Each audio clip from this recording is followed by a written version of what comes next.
இந்த சுவாமிகள் கிட்டக்க யாராவது போய் என்ன வேண்டின்றாலும் அவர் கொடுத்துருவாருங்கிற காரணத்தினால இவருக்கு கல்பக விருட்சம் கல்பகத்தரு அப்படின்னு இந்த சித்தர் பெருமானுக்கு பெயர். இவர் சுருட்டை வாயில் வச்சுட்டு எல்லாருக்கிட்டையும் நெருப்பு கேட்பார். அவங்க நெருப்பு கொடுக்கலை அப்படின்னு சொன்னால், தீக்குச்சியோ வத்திப்பொட்டியோ கொடுக்கலை அப்படின்னு சொன்னால், இவர் அவருடைய ஆள்காட்டி விரல் எடுத்து அந்த சுருட்டுக்கு முன்னால் காட்டுவாராம். அதிலிருந்து அப்படியே நெருப்பு பற்றிவிடும். தண்ணீரில் மிதந்தபடியே இந்த ஜலஸ்தம்பன யோகத்தை பல பல நேரத்தில் செய்து கொண்டே இருப்பார். ஒருத்தர்கிட்ட போய் சுவாமிகள் ஊறுகாய் கேட்டார். அந்த ஊறுகாய் எல்லாம் கேட்டதுக்கு அவரெல்லாம் இல்லை போ அப்படின்னு சுவாமியை துரத்தி விடுறார். அதற்கப்புறமா அவர் அந்த வீட்டில் இருக்கக்கூடிய ஊறுகாய் பானையை திறந்து பார்க்கும் பொழுது அது முழுக்கவும் புழுக்கள் இருந்தது தெரிய வந்தது.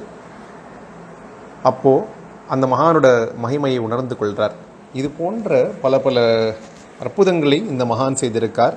இந்த சுவாமி வைக்கோல் இருக்கு இல்லையா, அந்த வைக்கோலை தங்கமாக மாற்றி காட்டியிருக்கார். பக்தர்கள் உண்மையாகவே சரணாகதி அடைந்தார் அப்படின்னு சொன்னார். அவர்களுக்கு திருநீர் கொடுத்து எல்லா விதமான வியாதிகளையும் நோய்களையும் போக்கியிருக்கார். இத்தனை மகத்துவம் வாங்கிய அந்த மகானுடைய சரித்திரத்தை ஆசான் அகத்தீஸ்வரர்களால் இப்பொழுது நாம் தியானிப்போம்.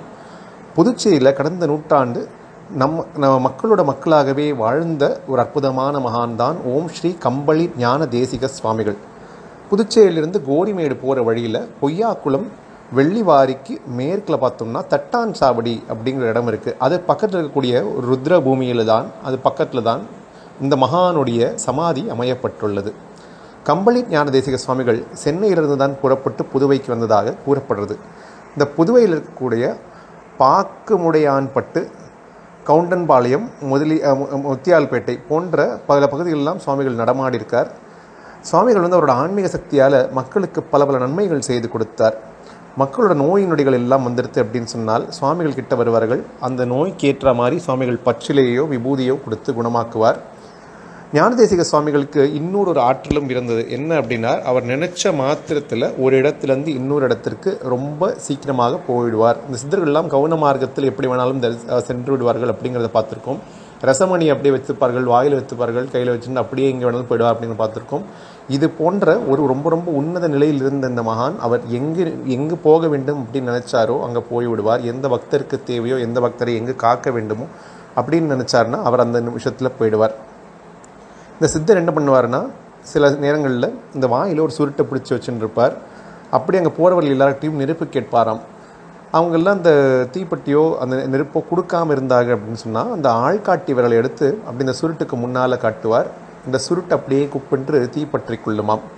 சுவாமிகள் எதற்காக இப்படி செய்திருப்பார் அப்படின்னு நம்ம யோசித்து பார்த்தோம் அப்படின்னு சொன்னால், அந்த வழிப்போக்கர்கள்லாம் இருக்கார்கள், அங்கே போயிட்டுருக்கக்கூடியவர்கள் எல்லார்கிட்டையும் ஒருவேளை உங்களோட கர்மாவை எரிக்கிறதுக்கு நான் ஒரு உபாயம் கொடுக்குறேன்னு சுவாமிகள் சொல்லியிருக்கலாம். ஆனால் இது போன்ற அற்புதமான மகான்களை நாம் அவர்கள் இருக்கும் பொழுது கிட்டத்தட்ட பெரும்பாலானோர் அடையாளம் காண்பு கொள்வதே இல்லை. எந்த மகானாக இருந்தாலும் அந்த மகான் என்று கூட நமக்கு நினைக்க நம்மளுடைய அறியாமை நமக்கு விடாது. ஏன்னா சித்தர்கள் தன்னைத்தானே வெளிக்காட்டி கொள்ள மாட்டார்கள். ஒரு முறை சுவாமி என்ன பண்ணுறாருன்னா, ஒரு கள்ளுக்கடைக்கு போகிறார். அந்த கள்ளுக்கடைக்கு போய் கையை நீட்டி ஏதாவது கொடு அப்படின்னு சொல்லி கேட்குறார். அப்போது அந்த கள்ளுக்கடைக்காரர் என்ன சொல்கிறார் அப்படின்னா, இது வரைக்கும் இன்னும் போனி ஆகலை, நீ போயிட்டு வா சாமி அப்படின்னு சொல்லிடுறார். சுவாமியும் சரி அங்கேருந்து அப்படியே நடந்து ரொம்ப நீண்ட தூரம் போயிடுறார். அப்படியே போய் சுவாமி என்ன பண்ணுறார், ஒரு ஆலமரத்தடியில் போய் அமர்ந்து விடுறார். இந்த கள்ளுக்கடைக்காரருக்கு என்னமோ மனசில் இப்படி சொல்லிட்டோமே அப்படின்னு சரியாக படலை. சரி, அதனால் அவருக்கு போனி ஆனதுக்கப்புறமா இந்த சுவாமிக்கு நம்ம ஏதாவது பண்ணணும் அப்படின்னு சொல்லி இந்த சுவாமியை தேடி ரொம்ப ரொம்ப தொலைதூரம் தேடி நடந்து வரார். ஒரு வழியாக சுவாமிகள் இருக்கக்கூடிய இடத்த கண்டுபிடிச்சிட்டோன்னே இவர் ஒரு குதிரை வண்டி மரணத்தில் வந்திருக்கார். அதில் சுவாமி நீ கூட வந்துருங்க சுவாமி அப்படின்னு இவர் கேட்குறார். சுவாமி என்ன சொல்கிறார், நீ போ நான் வரேன் அப்படின்னு சொல்கிறார். உடனே இவருக்கு மனசில் ரொம்ப விசனம் ஆகிடுதுடா, நம்ம சுவாமிக்காக இவ்வளோ தூரம் சுவாமி கூட்டிகிட்டு போகலான்னு பார்த்தோம் நம்ம கடைக்கு, ஆனால் சுவாமிகள் வரலையே அப்படின்னு சொல்லி இவர் மனசு அப்படியே ரொம்ப வேதனையோடு அப்படியே திரும்பி போய் அவரோட கடைக்கு சேரும் பொழுது தான் பார்க்குறார், தனக்கு முன்னாலேயே சுவாமிகள் அங்கே உட்கார்ந்து கொண்டிருக்கார்.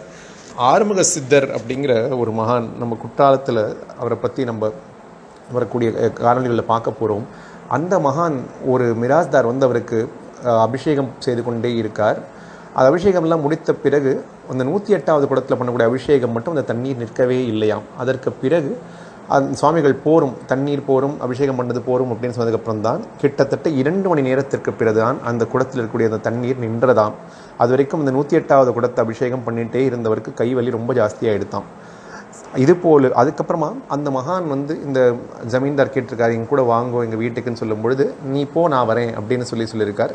ஆனால் அந்த ஜமீன்தார் அங்கே போய் சேர்றதுக்கு முன்னாடி இந்த ஆறுமுக சித்தர் சுவாமிகளும் அங்கே இருக்கார் அப்படிங்கிறத நம்மளால் பார்க்க முடிகிறது.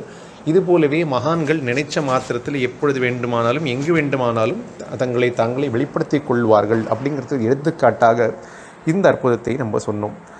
இந்த சுவாமிகள் வந்து ஒரு நாளைக்கு என்ன பண்ணுறார், பாக்காமுட்டையான்பட்டில் ஒரு இடத்துக்கு போகிறார். ஒரு வீட்டில் போயிட்டு எனக்கு ஊறுகாய் கொடு அப்படின்னு கேட்குறார். சுவாமிகள் ஊறுகாய் எதுக்கு கேட்டிருப்பார்னா அவளோட கர்மாவை போக்குறதுக்காக தானே கேட்டிருக்கார். அந்த வீட்டுக்காரர் ஊறுகாயெல்லாம் ஒன்றும் கிடையாது, நீ போயிட்டு வா அப்படின்னு சொல்கிறார். சரி, சுவாமி செய்த நேரம் அங்கேயே வீட்டுக்கு முன்னாடியே இருந்துட்டுருக்கார், ஏதாவது ஊறுகாய் கொடுப்பாரா அப்படின்னு சொல்லி. அப்புறமா அவர் இல்லை அப்படின்னு சொல்லி சுவாமிகளை விரட்டி விட்டுடுறார். வீட்டுக்கு வரக்கூடிய அன்னை மகாலட்சுமியின் சுரூபமாகப்பட்ட இந்த அற்புதமான சித்த புருஷரை விரட்டி விட்ட காரணத்தினால் என்ன நிகழும் அப்படிங்கிறது தான் இப்பொழுது பார்க்க போகிறோம். சுவாமிகள் அது போலவே அங்கேருந்து தொலைதூரம் சென்று விடுறார். இவர் போய் பார்க்குறார் அந்த வீட்டுக்காரர். சரி, அவர் சாப்பிடும்பொழுது இந்த ஊறுகாய் பானையை திறந்து பார்க்கும்பொழுது பார்த்தால் இந்த ஊறுகாய் பானை நிறைய புழுக்கள் அப்படியே மிதப்பது இவருக்கு தெரிகிறது. அப்பொழுது தான் எப்பேற்பட்ட ஒரு தவறை செய்து விட்டோம் அப்படின்னு சொல்லி சாட்சாத் அன்னலட்சுமியின் சுரூபமாக இருக்கக்கூடிய அந்த கம்பளி சுவாமிகளை நோக்கி இவர் போகிறார். அவர் பாதங்களில் பணிஞ்சு, சுவாமிகள் மன்னிச்சிருங்கோ, தெரியாமல் தப்பு நடந்து போச்சு அப்படின்னு சொல்லி அந்த சுவாமிக்கு இவர் கேட்ட மாதிரி அவர் அந்த அர்ப்பணம் பண்ணும் பொழுது சுவாமிகள் வந்து அவருக்கு ஆசீர்வாதம் பண்ணுறார், அவருக்கு மன்னிப்பும் கொடுத்துடுறார். அதற்கு பிறகு அவர் வீட்டுக்கு வந்து பார்த்தோன்னே அது வந்து அந்த புழுக்கள் எல்லாம் வந்து அது எப்போவுமே இருக்கக்கூடிய அந்த ஊறுகாயாகவே மாறித்தாம். ஒரு முறை சுவாமிகளை வந்து ஒரு விரியன் பாம்பு கடிச்சு விடுறது. உடனே எல்லாரும் பயந்துடுறார்கள், என்ன ஆகுமோ சுவாமிக்கு என்ன ஆக போகிறதோ அப்படின்னு பயந்துட்டு இருக்கும் பொழுது கொஞ்சம் நேரத்தில் பார்த்தா என்ன ஆகிடுறதுன்னா அந்த பாம்பு இறந்து விடுறது. அந்த பாம்பு மோட்சம் அடைந்து விடுறது. பகவானின் பாதத்தை அது வந்து தீண்டிய காரணத்தினால், அதற்கு அந்த ஸ்பரிச தீட்சை சுவாமி கொடுத்த காரணத்தினால் அந்த நாகப்பாம்புக்கு அந்த மோட்சகதி கிடச்சி விடுறது. சிவபெருமான் நஞ்சுண்டன் அப்படின்னு நமக்கு தெரியும். சித்தர்கள் எல்லாருமே இந்த சிவபெருமானோட சாநித்தியத்தில் இருப்பார்கள் அப்படிங்கிறதும் தெரிஞ்ச காரணத்தினால இந்த சுவாமி கம்பளி சித்தருக்கு அந்த விஷம் ஒன்றுமே செய்யவில்லை. அவரோட வார்க்காலும் அவர் நினைச்சா அவரோட ஆசீர்வாதத்தால் எல்லாருக்கும் அமுது தரக்கூடிய இந்த அற்புதமான மகானுக்கு விஷம் அப்படிங்கிறது என்னதான் செய்யும்?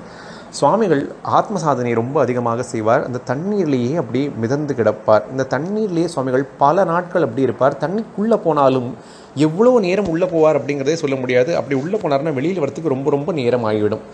அதனால் சுவாமிகள் இப்படி மிதந்து கொண்டே இருப்பார். இதுபோல் நாம் பல சித்தர்களையும் பார்த்துருக்கோம். உதாரணத்துக்கு திரைலிங்க சுவாமிகள் அப்படிங்கிறவர் காசியில் கங்கை மேல் அப்படியே மிதந்து கொண்டே இருப்பாராம். அவரோட அந்த அப்படியே பிரித்த குண்டான உடலை வைத்துக்கொண்டு அப்போ எப்படி மிதக்கிறார்கிறது யாருக்குமே புரியாது. அதுபோலவே கடப்பா சுவாமிகள் அப்படின்னு பெங்களூரில் இருந்த ஒரு மகானும் நிறைய நாடுகளில், குறிப்பாக மொரீஷியஸ் நாட்டில் முதலைகள் நிறைந்த இடத்துல கூட அவர் அப்படியே ஜலஸ்தம்பனத்தில் செய்து அவரோட உடல் அப்படி மிதந்து கொண்டே இருந்ததாம். இதெல்லாம் சித்தர்களுக்கு வந்து ரொம்ப கைவந்த கலையாக இருக்குது. சுவாமிகள் இது போலவே அந்த இடத்துல அப்படியே மிதந்து கொண்டே இருப்பாராம்.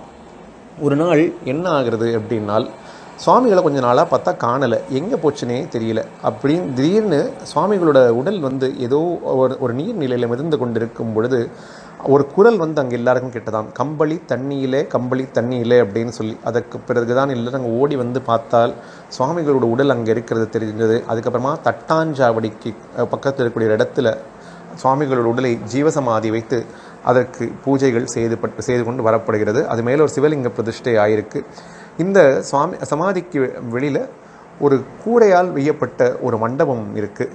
இந்த சமாதி சுற்றியும் சுவாமியோட அருளாசி பெற்ற 7 மகா சித்தர்கள் அவர்களுடைய ஜீவசமாதிகளும் இங்கே சமீபத்திலேயே தான் இருக்குது அப்படின்னு சொன்னால், இந்த தட்டாஞ்சாவடி அப்படிங்கிற இந்த இடம் எப்பேற்பட்ட மகிமை வாய்ந்த இடம்.